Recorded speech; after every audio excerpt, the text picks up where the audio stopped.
வணக்கம் பானு. அதாவது கர்நாடக மாநிலம் பெங்களூரில் உள்ள சிறப்பு நீதிமன்றத்தில் இந்த ஜெயலலிதா மறைந்த முன்னாள் தமிழக முதல்வர் ஜெயலலிதா மீதான இந்த சொத்து குவிப்பு வழக்கில் ஏற்கனவே அந்த வழக்கின் போது பறிமுதல் செய்யப்பட்ட அசையும் மற்றும் அசையா சொத்துக்களை தங்களிடம் ஒப்படைக்க வேண்டும் என்று தாங்கள் தான் ஜெயலலிதாவின் வாரிசு என ஜெயலலிதாவின் உறவினர் அண்ணன் மகளான தீபா தரப்பு ஒரு சிறப்பு வழக்கறிஞர் மூலம் இந்த மனு தாக்கல் சிறப்பு நீதிமன்றத்தில் செய்திருந்தார்கள்.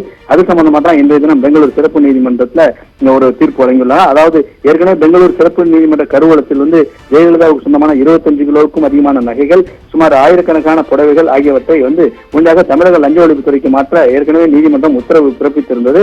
ஆனால் இந்த வழக்கிலிருந்து ஜெயலலிதா நீக்கப்பட்டால் அவர் வாரிசுதாரரான தீபாவுக்கு அந்த சொத்துக்களை வழங்க வேண்டும் என்று கூறி தீபா தரப்பு வழக்கறிஞர் சத்யகுமார் வர்ணால உயர்நீதிமன்றத்தில் மனு தாக்கல் செய்திருந்த நிலையில் தான் இந்த மனு இன்றைய தினம் தீர்ப்பு வழங்கி அந்த மனுவை தள்ளுபடி செஞ்சிருக்காங்க.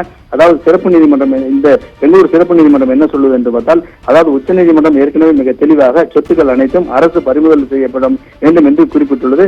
எனவே நீங்கள் மேல்முறையீடு செய்வதென்றால் உச்ச நீதிமன்றத்தை அணுக வேண்டும். இங்கு இந்த சிறப்பு மனு தள்ளுபடி செய்யப்படுகிறது என்று பெங்களூர் சிறப்பு நீதிமன்ற நீதிபதி உத்தரவிட்டுள்ளாருங்க. பானு.